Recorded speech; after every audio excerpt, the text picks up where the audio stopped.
Mas agora vamos falar de um caso revoltante, pessoal, que aconteceu em 15 de fevereiro de 2019. É o caso do taxista Paulo Damião dos Santos, de 42 anos. Ele que foi cruelmente assassinado enquanto trabalhava. Ele estava estacionando o táxi em um supermercado no bairro Jardim Oceania, aqui em João Pessoa. O corretor de imóveis, Gustavo Teixeira Correia, também de 42 anos, estava em um carro de aplicativo. Estava seguindo para sua casa, que fica bem atrás do supermercado.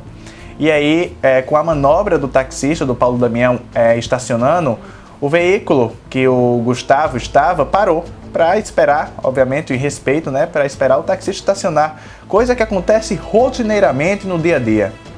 Porém, de acordo com as informações de testemunhas, ele estava embriagado, ele desceu do carro de aplicativo, foi até a janela do taxista, discutiu e simplesmente sacou uma arma e disparou contra o Paulo Damião dos Santos. Disparou diversas vezes. As imagens que você está acompanhando são chocantes, realmente. E o que chama atenção também nessa história é o que o Gustavo fez após assassinar o Paulo Damião. Após essa cena que vocês acompanharam aí, Gustavo simplesmente seguiu a pé para a casa dele. E adivinha o que ele foi fazer? Foi dormir. Isso é o que contou a polícia na época, que ele chegou em casa e foi dormir. Obviamente, os policiais foram encaminhados até a casa dele. O Paulo Damião dos Santos foi socorrido por um carro particular até o hospital, mas infelizmente não resistiu à gravidade dos ferimentos.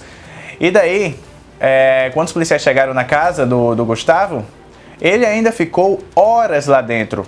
O crime aconteceu às 5h30 da tarde.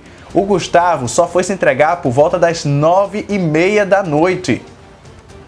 Foram 4 horas praticamente aí de negociação até que ele se entregasse finalmente.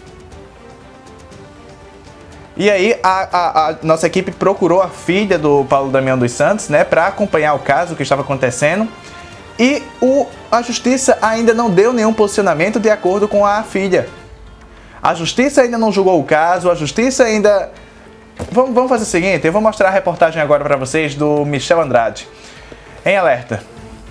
Muito bem, Bruno, nós estamos aqui no bairro Jardim Oceania, né, aqui em João Pessoa, e nós vamos relembrar um caso que chocou esta comunidade. Para quem não lembra, o taxista Paulo Damião foi assassinado a tiros, 6 disparos que tiraram a sua vida. O taxista, ele estava tentando manobrar o seu carro para colocar nesta vaga aqui, que é privativa, exatamente para os taxistas. Quando o Gustavo Teixeira, que é um corretor de imóveis, ele vinha nessa avenida para tentar ir para sua casa. Quando se deparou com o taxista fazendo a manobra, achou ruim porque o taxista demorou a fazer a manobra para estacionar. Nesse caso, o Gustavo Teixeira, que é o corretor, desceu do veículo, que era um veículo de transporte aplicativo, e foi até o taxista reclamar. Rolou uma discussão. O Gustavo Teixeira, segundo informações de pessoas, teria ingerido bebida alcoólica, estava totalmente embriagado e não contou história. Puxou de um revólver e atirou 6 vezes contra o taxista, que morreu na hora. Em seguida, o Gustavo fugiu nesta direção aqui que você vai acompanhar nas imagens. Ele mora aqui próximo e foi para casa. Por incrível que pareça, ele foi dormir. Os policiais militares, assim que ficaram sabendo da ocorrência, foram até a casa do Gustavo. Chegando lá, houve uma negociação para que ele pudesse se entregar.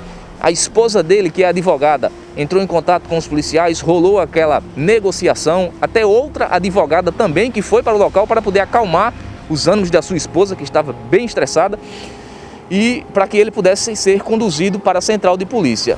Fim da história, ele se entregou já à noite, né? Este fato aconteceu por volta das 17h30, numa sexta-feira do ano de 2019, aqui neste local. E já à noite foi que ele se entregou à polícia e foi encaminhado para a central de polícia. Ao chegar na central de polícia, ele passou também por audiência de custódia e foi encaminhado para o 5º Batalhão, porque ele tem um curso superior. E quem tem curso superior não vai para presídios normais, né? Ele foi para o 5º Batalhão. E nós estamos aqui para relembrar essa história. Conversamos com uma das filhas do seu Paulo Damião, que ela vai contar mais detalhes para você. Naquele dia foi um dia normal. Pelo menos era para ser um dia normal, né? Eu fui para a faculdade, meu pai me deixava na faculdade toda vez. Depois ele não só me deixou na faculdade, como ele foi deixar minha mãe também em um local que ela ia resolver algumas coisas para ela. Depois eu fui trabalhar, minha mãe também foi trabalhar. Na época a gente trabalhava no mesmo local. E aí quando acabou o meu expediente, eu sempre saía mais cedo que a minha mãe, ela falou assim, liga pro seu pai para falar por causa que eu tava indo para a igreja no dia. Ela falou assim, avisa pro seu pai que você vai para a igreja. Eu falei assim, não, quando eu chegar lá, eu aviso. Aí, beleza, fui para a igreja. No meio do caminho, uma amiga minha me ligou, só que ela não viu, ela viu, na verdade, né, ela viu que eu não sabia ainda, então ela não falou nada. Já tinha acontecido. Quando ela me ligou, eram as 6 horas. Aí eu fui para a igreja, que eu fazia parte do Ministério de Dança. Fui para a igreja, fui ensaiar. Quando deu umas 7 horas, eu fui pegar meu celular porque eu lembrei que tinha que avisar ele, porque ele ia me buscar. Quando eu fui avisar ele, eu comecei a receber todas as mensagens. Começou a carregar. E aí foi quando eu entendi que tinha acontecido alguma coisa, só que eu não sabia o que tinha acontecido ainda. E aí foi quando a minha líder lá da igreja, ela me ligou, que ela já sabia. Ela perguntou onde eu estava, eu disse que eu estava na igreja. Ela estava indo para a igreja. E aí ela chegou lá e ela me contou, né, o que aconteceu. Aí eu fiquei muito nervosa, só queria saber onde é que ele estava. Eu não sabia, não tinha entendido, não estava entendendo nada do que estava acontecendo. E aí a gente foi pro trauma. Aí quando chegou lá no trauma, tinha uma prima minha e ela me contou. Aí foi quando desabou, né? Foi quando eu entendi que eu tinha perdido o meu mundo, que foi pro chão e pronto. Quando ela me contou, a minha mãe também não sabia. Eu e a minha mãe fomos as últimas a saber o que tinha acontecido. E foi isso, a gente soube ali que tinha acabado, né? Eu fiquei sem entender, porque tava tudo bem. Tipo, eu tinha falado com meu pai, eu tinha tomado café com meu pai, ele me deixou na faculdade, ele ligou para mim para saber se eu já tinha almoçado, ele tinha mandado mensagem para mim para perguntar se eu estava bem, como é que estava sendo o dia e tudo mais. Para mim foi um choque, porque quando era para mim voltar para casa, eu tinha coisas para contar para o meu pai referente a como foi o meu dia e algo relacionado na época eu fazia fisioterapia. E aí eu tinha comprado uns materiais do curso e eu tinha testado com ele. E aí eu tinha coisas para contar para ele relacionadas aos aparelhos. Só que não pude contar porque ele não está aqui, né? O meu pai, ele era uma pessoa educada, respeitosa. Ele falava com todo mundo, seja rico, seja pobre. Ele falava, tratava por igual. Meu pai, ele era um pai família. Ele cuidava da família dele, como um pai deve cuidar. Ele protegia a família dele, como um pai deve proteger. Ele era meu pai. E não ter ele mais aqui tem sido bem complicado. Eu não sei o que molesta aquele homem pensou que ele estava fazendo. Eu nem sei se ele estava pensando. Hoje eu vivo coisas que eu queria que meu pai estivesse do meu lado, sabe? Eu queria conselhos do meu pai, eu queria um abraço dele. Eu queria ter ele nos momentos que eu precisei ir para o hospital.